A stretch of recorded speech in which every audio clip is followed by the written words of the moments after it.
спортын нэвтрүүлэг маань инхүү өөрчлөгдсөн байгаа. За инхүү дэлхийн аварга маань өндөр үедээ инхүү хаалаа. За бүхэл бүтэн 40 хоногийн турш бидний цэнгүүлсэн. За хамгийн сонирхолтой нь юу вэ гэхээр энэ жилийн дэлхийн аварга дээр 12 бүлэг буюу нийтдээ 48 багтай оролцсон хамгийн олон шигшээ баг оролцсон ийм тоглолт тулд дэлхийн аварга шалралт тэмцээн болсон. За ийхүү 48 одоо багтай тоглолтыг одоо бид нар чинь шөнө 12-оос юм уу 1 цагаас за үүрээр 3-аас юм уу 4 цагаас өглөө 9 юм уу 10 цагаас за хамгийн сүүлд нь 12 цагаас гээд ерөөсө нойроо хугаслан за унталгүй хасагдах шат хүртлээ явсан. За хасагдах шатны одоо 32 баг үлдсэн ч гэсэн тодорхой хэмжээнд бас нөгөө нөхцлөөрөө байж л байсан. Энэ дэлхийн аварга бол нэлээд бас шуугантай дэлхийн аварга байлаа гэж би ерөөхдөө бол үзэж байна. За дэлхийн аваргын одоо дүгнэлт хийхээсээ илүүтэйгээр юу ярих гэж бодож байна. За хөрөл медалийн тоглолт болон за тэгээд нэгдүгээр байрны буюу алтан дагны эзэн болсон Испани Аргентины тоглолтыг та бүхэндээ хүргье. За Английн шигшээ баг Францын шигшээ багтай ийхүү 3 дугаар байрны төлөө буюу хөрөл медалийн төлөө тоглосон. За өглөөний 5 цагаас өөрийн 5 цагаас 2 шигшээ баг тоглосон. За би амьдралдаа ийм нээлттэй тоглолтыг ерөөхдөө бол үзэж байгаагүй. Тоглолтын эхнээс нь авахуулаад Английн шигшээ баг өөрсдийнхөө ноёрхлыг эзэлсэн байсан. Declan Rice 3 дахь минут, Ezri Konsa 18 дахь минут, Bukayo Saka 37 дахь минут. За тэгээд нэгдүгээр үеийн төгсгөл Bukayo Saka 45 дээр нэмэх нь 1 буюу шүүгчийн мэдлийн 1 минутанд инхүү 4 тгийн харьцаатаагаар Английн шигшээ баг нэгдүгээр үедээ илт давуу байдлаар Францын шигшээ багийг ерөөхдөө бол буулгаж авсан. За энэ тоглолтыг хэрвээ яг явж байгаа үед олон нийтийн сүлжээн дээр хэрвээ харсан бол Английн шигшээ баг Францаар шал арчиж штэ гэсэн иймэрхүү байдлаар хүмүүс постууд янз бүрийн хошгинсон зүйл ерөөхдөө бол гарсан байсан. За 1966 оных санагдаж байна. 68 оных уу 66 оны дэлхийн аварга дээр Английн шигшээ баг төрүүлсэн. Тэрнээс хойш 2 удаа 3 дугаар байранд гарсан ч гэсэн медаль зүгээгүй зөвхөн нэг л дэлхийн аваргатай хөрөл медаль байхгүй. За мөнгөн медаль нь би санахгүй байхгүй. За мөнгөн медаль ч байхгүй. За одоо яг дэлхийн аваргын араас нэгдүгээр байрнаас гадна одоо дахиад хөрөл медальтай болох тоглолт боломж нь ерөөхдөө бол энэ тоглолт байсан юм аа.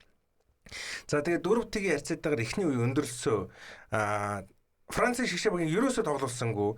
За гарааны бүрэлдэхүүнийг хэрвээ авахад үзэх юм бол Английн шигшээ багаас за тогтсон гарааны бүрэлдэхүүн биш байсан.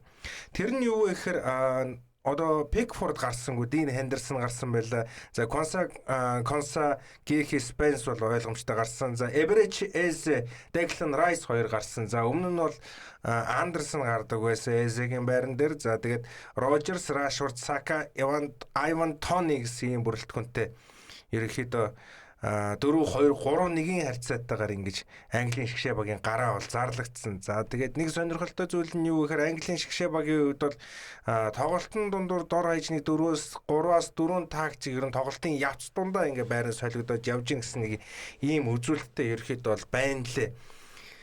За тэгээд энэ бүрэлдэхүүнээрээ эхний 45 дахь эхний хагас дээр бол Английн шигшээ баг бол илт ноёрхлоо бол харуулсан.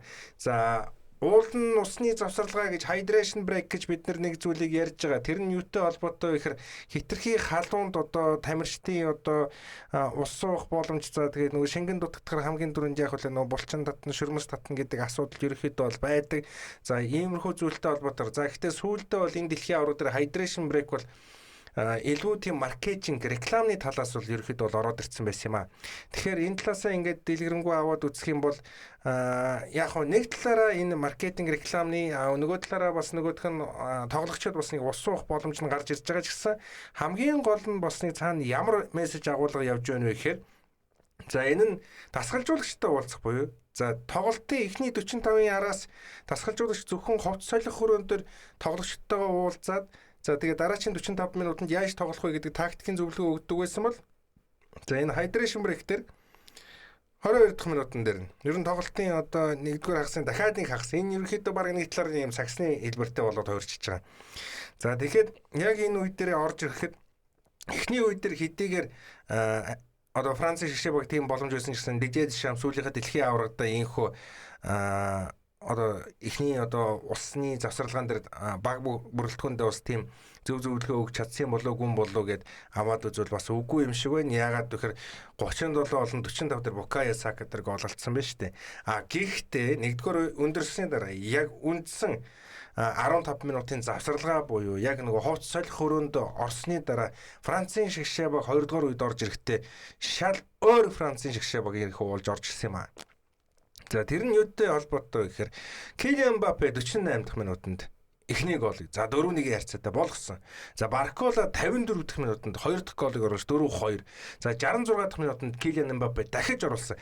За ерөнхийдөө Францын шгшээ баг дээр 2 голын эхлэлтийг бол одоо Даяд Upamecano тоглогч таслаад тэгээ өөрөө тоглолт одоо юг эхлүүлсэн, дайралтыг эхлүүлсэн, атакийг ерөөхдөө эхлүүлсэн. Эхний гол дээр ч тэр тэгээ Килиан Мбаппегийн 2 дахь гол дээр ч тэр одоо тэр 66 дахь минутанд оруулсан гол дээр Усман Дембеле эрдээр юм байна. Ерөнхийдөө таслаад хамгийн түрүүнд яриж байгаа зүйл юу гэхээр энэ хоёр баг хоёулаа нээлттэй тоглосон. Upamecano-гийн хувьд бол тоглогч нарыг илүү урагшаага давтлаад өгөөч, ороод өгөөч, довтлогоогоо дэмжиж өгөөч, шахаад өгөөч гэсэн ууртай байсныг ерөөхдөө бол тоглолт үзсэн хүмүүс бол санаж байгаа. За ийхүү ингээд 66 дахь минутанд Килиан Мбаппе за Усман Дембеле эрдээр нэмэх 6 буюу төгсгөлд нь нийтдээ 4 гол оруулсан байгаа. 4 гол оруулахаас өмнө за 4-3 харьцаатай ерөөхдөө бол ингээд 66 дахь минутанд оруулсан. За тэгээд 87 дахь минутан дээр пенальти авч за Беллингхам дээр гэн Спенсер Густо суудыг санагдаж байна. За Густо буруу сууснасаа болж 16-гийн талбай дотор бол пенальти буюу торгуулийн цохилттой болсон. За тэгээд торгуулийн цохилтын үеэр Жуд Беллингхам уулын цохих ёстой байсан.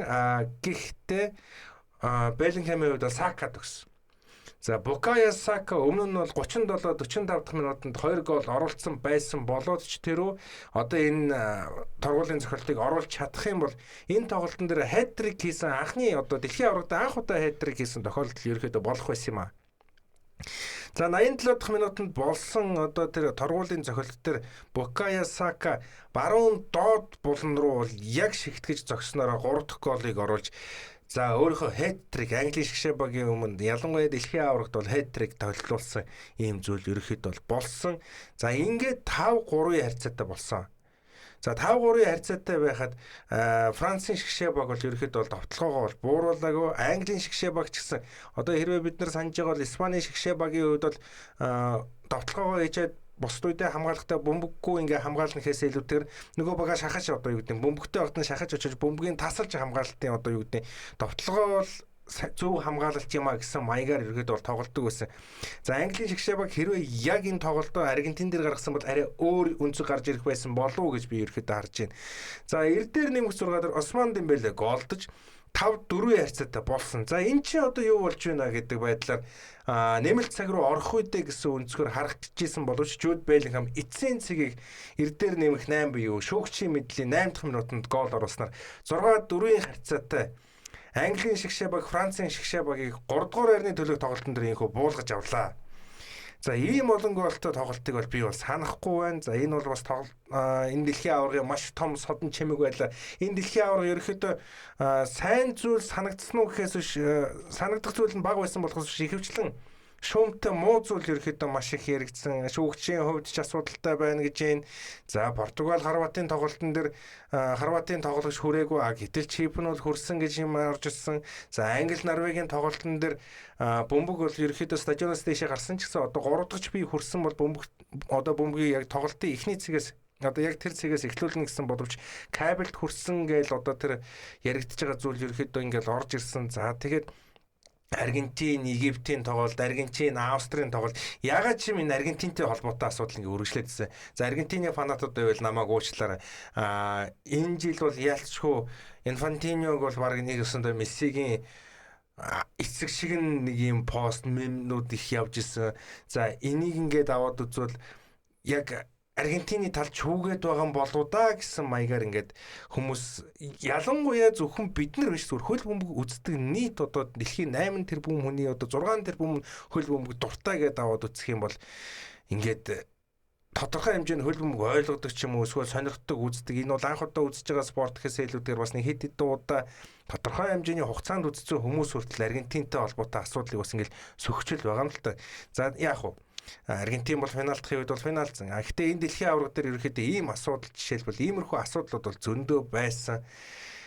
Гэх мэтийн зүйлсээс авахуулаад ингээд аваад үзэх юм бол яг тийм дэлхийн аваргатай холбоотой за сайн зүйл гэвэл Кюрасао гэдэг улс одоо 150 мянган хүн амтай энэ улс орж ирсэн. За Дик Адвокат одоо дэлхийн аваргын хамгийн настай дасгалжуулагч за тэгээд яг ингээд гэр бүлийн асуудалтай байж байгаа буцаж ирээд одоо энэ зүйл дээр ингэж одоо Кюрасаогийн төрийн дуулыг сонсоод уйлсан гэдэг ч юм уу. Энэ бол маш содон зүйл байсан.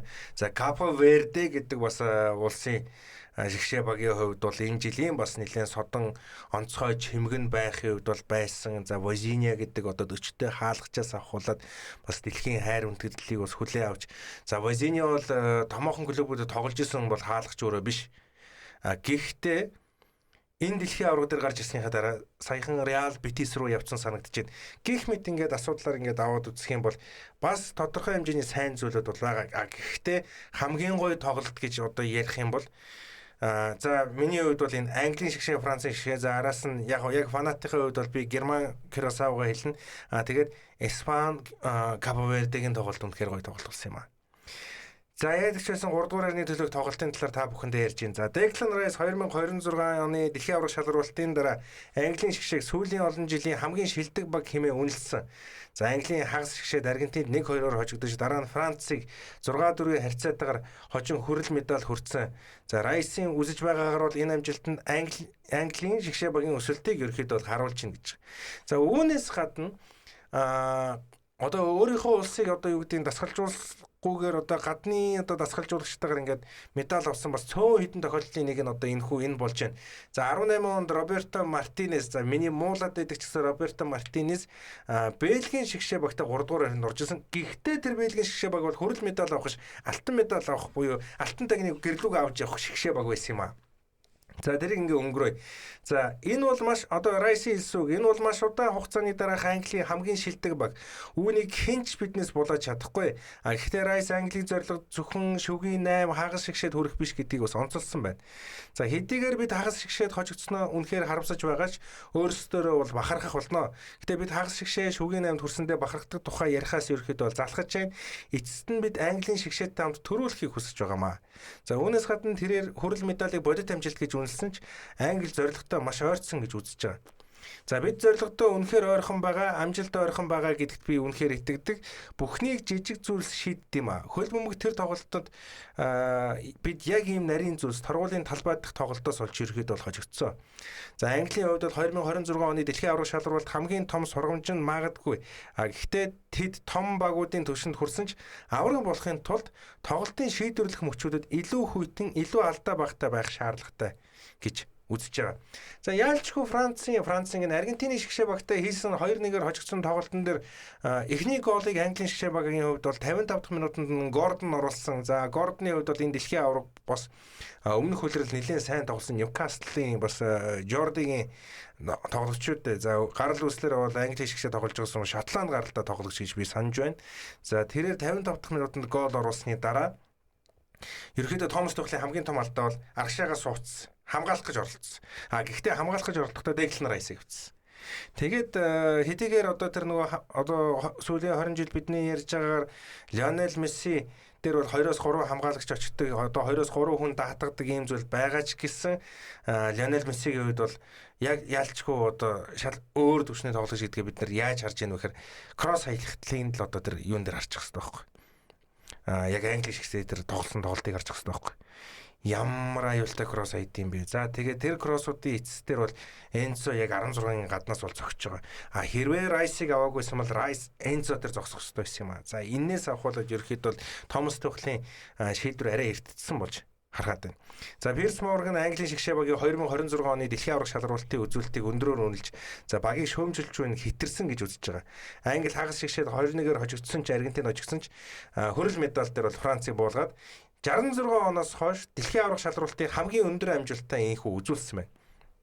За Пирс Морган Английн алдартай сэтгүүлч байдаг. Би энэ Английн шигшээгээр бахархаж байна. Тэд финал чалгарахад ердөө 5 минут дутуу байсан. Мексикийн эсрэг баатарлаг камбэк буюу одоо эргэн ирэлт буцалт хийж миний харж байсан Английн хөлбөмбөгчний хамгийн шилдэг тоглолтыг үзүүлсэн. Өнгөрсөн шөнө Францыг бутна эргэж 1966 оноос хойш хамгийн өндөр амжилттай үзүүллээ гэд хэлсэн байна. Тэрээр Томас Тухел болон багийн эсрэг чиглэсэн шүүмжлийг хэтэрсэн гэж үзээд баг болон Тухел чиглэсэн шүүмжлэл хэтэрхий их байна. Бид Европын авраг болно гэж ийхүү өөрийнхөө одоо Twitter хуудсанда одоо X платформ дээр бичсэн байна. За Морганы энэ одоо бичсэн одоо жиргээ гэх юм уу одоо энэ пост Английн багийн ирээдүйн хүлээлтийг ерөөхдөө илэрхийлж байгаа. Дэлхийн аваргын хүрэл медаль нь зорилго байгаагүйч Тухлийн анхны том тэмцээн Английн шинэ нэрийн эхэлж байгаагийн дараагийн том зорилго бол Еврогийн төрөөр ийхүү тавьж байна гэж ерөөхдөө бол хэлэх боломжтой. За Евро нь болоод ирэнгүүт 2 жилийн дараа буюу 2028 онд за Европын авраг шалгаруулалт болно. За Дижер Дишам бас үнэтэй холбоотойгоор тоглолтын дараа мэдээлэл хийсэн. За энэ дэлхийн авраг бол Дижер Дишамын сүүлчийн дэлхийн авраг байгаа.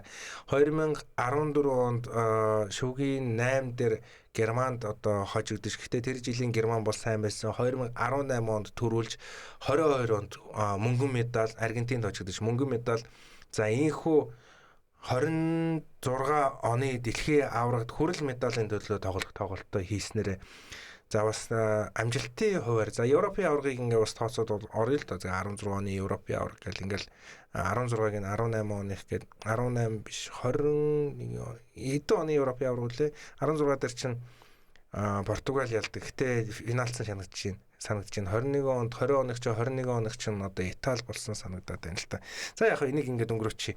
Тэгээд энэ мэдээллийг ингээд Дижем Дишаа бол ерөөхдөө дасгалжуулагчийн хувьд бол шигшээ багийн дасгалжуулагчийн хувьд бол бас нэг өндөр статистик, өндөр нэг юм юу тавьчлаа. Цензур гэх юм уу одоо нэг юм зааг босго тавьчлаа. За энэ мэдээллийн өмнө дэлхийн аврах шалралтын үйл холбоотой холбож үзвэл Дижер Дишам Францын 4-6-гийн ялагдлын гол хариуцлагыг өөр дээрээ авсан гэж. Францын эхний хагаст 4-1-ээр хоцорсон тоглолтын хувь заяаг үндсэндээ шийдсэн. Дишам тоглолтын эхэнд өөр шийдвэр гаргах ёстой байсан гэж хүлээн зөвшөөрсөн бөгөөд зарим тоглогч илүү сайн тоглох боломжтой байсныг ч гэсэн хэлсэн байна. Гэхдээ тэр бол өөрөө тоглогчдыг буруутгахаас татгалцсан би тоглолтын эхнээс өөр шийдвэр гаргах ёстой байсан гэдэг зүйлээ ерөөхдөө бол хэлсэн. Англи шигшээ багш ерөөхдөө хаа очиж бас Францыг ер нь тоглуулаагүй штэ. Тэгээд бид эхний хагасыг ингэж дуусгах хэрэггүй байсан. Франц 2 дугаар хагас 4 гол оруулж тоглолтыг эргэн сонирхолтой болгосон ч Англи эхний 45-д үүсгэсэн одоо асар том давуу байдлаа ерөөхдөө хадгалчихж байгаа. 4-1-ээр одоо дууссан 1-р хагас дээр араас нь 3 гол оруулж ерөөхдөө бол ойртуулад за тэгээж яг юу болох нь тэр үед бол жишээлбэл дэлхийн аврагтай холбоотой энэ одоо камбэкуд бол нэлээд олонтой биш ерөөхдөө ховор байдаг. Ялангуяа 4 голын хажууд бол нэлээд ховор байгаа. Тэгэхээр энэ нөхцөл байдал дээр Франц бас ийм үзүүлэлттэй тоглолт үзүүлсэн нь бас энэ дэлхийн аврагын маш том чимэг ерөөхдөө болсон юм аа. За ингэснээр Францын хувьд дэлхийн аврах шалралтын төгсгөл тун хүнд байлаа. Хагас шигшээд Испанд 2-1-ээр хожигдсон бол хүрэл медалийн төлөөх тоглолтод одоо Англи 4-6-аар ялагдлаа. За өөрөөр хэлбэл Франц сүүлийн 2 тоглолтод 8 гол алдаж 4 гол оруулсан ч дэлхийн аврагын медальгүй ингээд дуусгасан. За Дишамын хувьд энэ тоглолт нь Францын шигшээг удирдсан карьерийнх нь төгсгөлийн хамгийн хүнд мөчүүдийн нэг болж байна. Тэрээр өмнө дэлхийн авраг, дэд авраг болж байсан. 2026 оны Францын хувьд хүлээлтээс доогуур ерөөхдөө бол өндөрлөлөө. За энэ доогуур гэж хэлэх нь ч бас хайшин. Ягаад гэхээр Францын шигшээ багийг ингээд аваад үзсэн бол хамгаалалт сайтай, довтлогоо сайтай, хагас хамгаалалт буюу одоо тэрний хоорондын уялдаан дээр одоо Адриан Рабиогоос авахуулал ингээд Чумани ч юм уу эднэр чинь бас ингээд тогтмол тоглож исэн өндөр одоо юу гэдэг нь формтой байсан тоглогч нар биш. Гэхдээ дэлхийн авраг дээр эднэр бас арай өөр тоглосон, бас арай өөр төвчнийг гаргаж ирсэн. Би жишээлбэл Рабиог ингэж сайн тоглоно гэж бодоогүй. Камавинга Чумани байгаа ч гэсэн эднэр бас тийм формтой байсан тоглогч нар өөр биш болохоор мэдгүй. Би бол Францын шигшээг харин ч ингэж явсанд би өөрөөхөд бол баярлж байгаа. 3 удаа дарааж финалд нь гэж бас юу байх вэ? Бас 18 оноос хойш бүхэл 8 жил өнгөрлөө. Тоглогч нарын байршил ингээл янз бүрийн солигдсон. Лукас Дине жишээлбэл энэ жил форм сайтай гэж дуудагдсан ч гэсэн өмнөх Испандэр хийсэн тоглолтыг Францыг чанаалаа хийчихсэн байхгүй. Тэгэхээр ингээ Францын шигшээгийн энэ амжилт нь бол үнэхээр зөвөр өөрсдөнд нь үнэхээр хангалттай амжилт байгаа маа.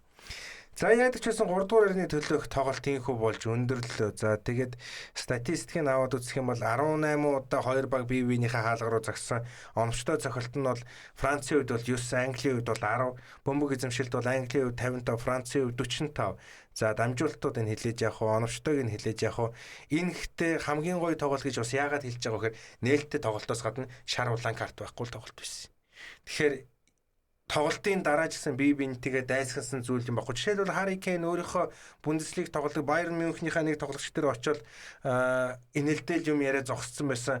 Нэг Франц, нэг Англи, нэг Франц, нэг Англи гэдэг дөрвөн тоглогч нар бие биенийхээ мөрнөөс нь ингээд нэг юм багийн уур амьсгалтай ингээд зогсоод хоорондоо юм ярьж исэн. Гих мэд сонирхолтой зүйл жишээлбэл ингээд гарч исэн юм аа. За тэгээд дэлхийн аваргын бас нэг сонирхолтой одоо Английн шгшээтэй холбоотой сонирхолтой зүйл нь юу гэхээр Oasis хамтгийн Wonderwall-ыг одоо жишээлбэл Английн одоо Их Британий фанатууд одоо Их Британи гэх биш Английн одоо фанатууд ингээд тоглолтын дараа дуулдаг гэх мэт энэ гоё уламжлалт жишээлбэл ингээд тогтцсон байсан. За хэрвээ Англи финалд гарч ирээд дэлхийн аварга болсон бол Oasis хамтгийн дуучин Liam Gallagher Wonderwall очиж үнгүү дуулна гэсэн зүйлийг бас хэлсэн байлээ. За ерөнхийдөө дуусахад нэг 7-8 минут үлдсэн байна. Яг үндсэн тоглолтоо бас ярих гэж бодож байна. За 3 дугаар хариг бол нэлийн дэлгэрэнгүй ярьлаа. За дэлхийн аварга шалралт маань инхүү дууссан. За алтан дагны эзнэр бол Испани шгшээ ялагдашгүй армада буюу Испани шгшээ баг 2 дахь удаага дэлхийн аварга болж байна. 2010 онд Өмнөд Африкт болсон дэлхийн аваргаар Испани шгшээ баг анхныхаа дэлхийн аваргыг авч ирсэн бол инхүү 16 жилийн дараа 2 дахь дэлхийн аваргынхаа одыг ингэртээ одоо цоолохоор болж байна. За 2026 оны дэлхийн аварга шалралтын гол дүр нь Испани төдийг Родри байлаа гэж. За Испани гоё тоглолтоор бас бүрэн хяналтаар дэлхийн аварга ерөөхдөө болсон. Өчигдөр бол Родри яагаад Баллон д'Орын эзэн болсон бэ гэдэг одоо тоглолтыг бол яг харуулсан юм аа. Испаний хувьд бол Аргентин бол тодорхой хэмжээнд дайрж орохоор орно. За тэгээд Мессигийн хувьд бол ингээл толгой нь бол 2-3 тишээ ингээл хараал ерөөхдөө байршлуудыг ингээл хараал алхаад байж идэг бол Испани шиг ерөөсөө тэр боломжийг одоо өгөхгүйгээр бөмбөгийг бол зам дундуур нь таслаад байсан. За таслахаас гадна тэрийг одоо юу гэдэг тоглолтын найруулга ер нь Испани гол цөмн хуучнаар одоо Тики-така Барселонагийн Тики-такагийн одоо Шави юм уу эсвэл Андрес Иньеста хоёр байдаг гэж ярьдаг гэсэн яг үндсэн цөм яг тэр пасны үндсэн сүмэн Серхио Бускетс гэж ярьдаг байсан бол яг энэ Испани шгшээ баг дээр яг Серхио Бускетс бол яг тэр үүргийг бол Родри жишээлбэл гүйцэтгэж. За ердөө нэг гол алдсан дунджаар нэг тоглолтод зөвшөөрсөн одоо хамгаалтаар дуусгасан. За финалд Аргентины 90 минутын турш хаалга руу нэг ч удаа цохилт хийж чадаагүй. Энэ дэлхийн аварга шалралтын финалийн түүхэнд анхны тохиолдол жишээлбэл болсон. За Испаний гол хүчин зүйл нь бөмбөг эзэмшилт байсан ч тэдний тоглолтыг зөвхөн тики-така гэж тайлбарлаж ерөөхдөө бол дутнаа. Бөмбөгийг эзэмшиж байхдаа довтолж бөмбөг алдсан даруйда өндөр прессингээр хамгаалж байсан. Өөрөөр хэлбэл Испани бөмбөггүй үедээ ч хамгаалт хийдэггүй бөмбөгөө буцаа авахын тулд довтолдог л юм баг болчихсон мэл.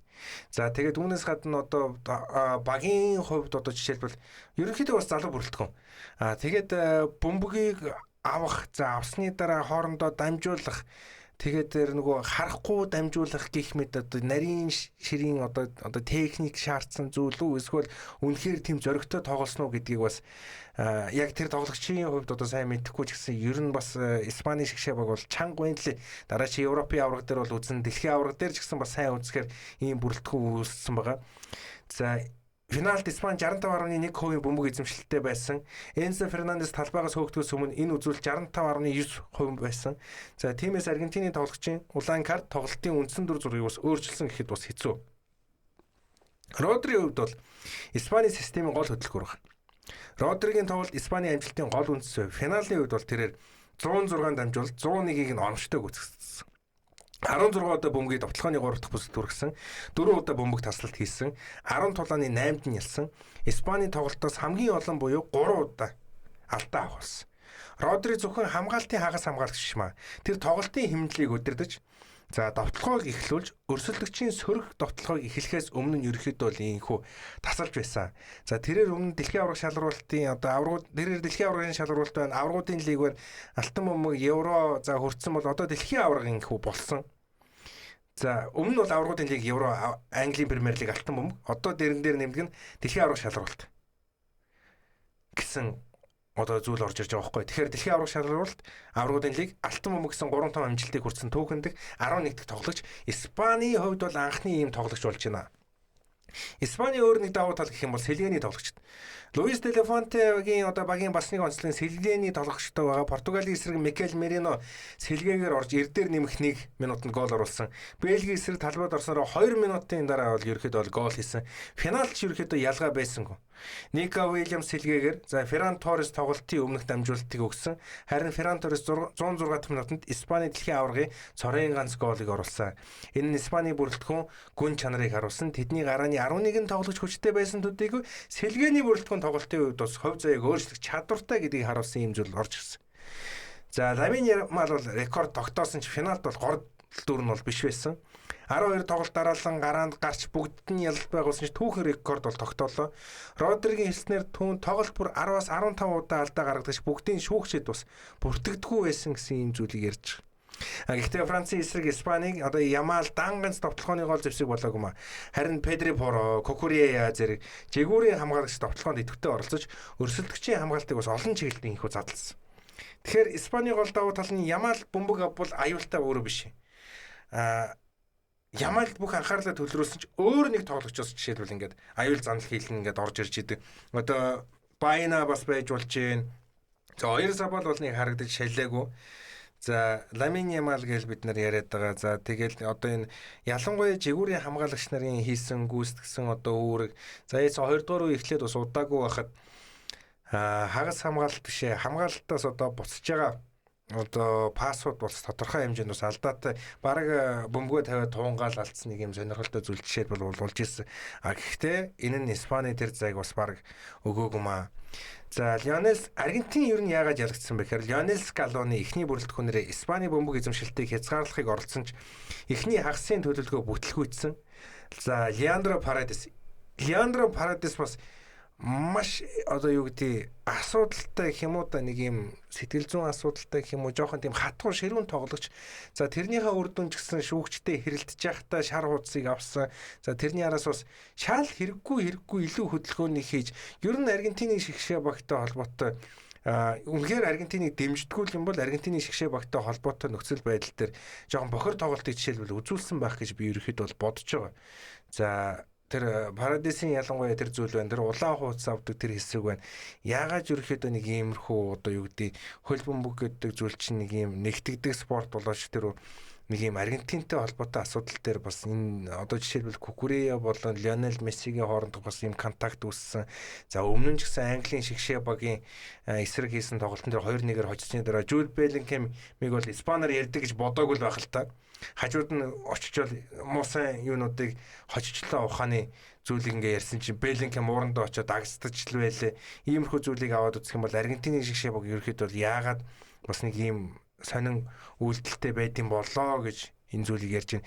За ерөөхдөө бас эфирийнхаа цагтаа баригдаад алтан дагныхаа тоглолтыг бас бүрэн тайлбарлаж чадсангүй дараачийн буюу маргаашийн спортын нэвтрүүлэг дээр Испани нэг тэгээр Аргентиныг хожсон тоглолтыг та бүхэндээ илүү дэлгэрэнгүй ярив. За бидэнтэй хамт ирэх хүмүүст сонсогч та бүхэндээ баярлалаа. Дэлхийн аврал шалралт лигүүд дуслаа. Маргаашийн цагтаа ирээд уулзъя.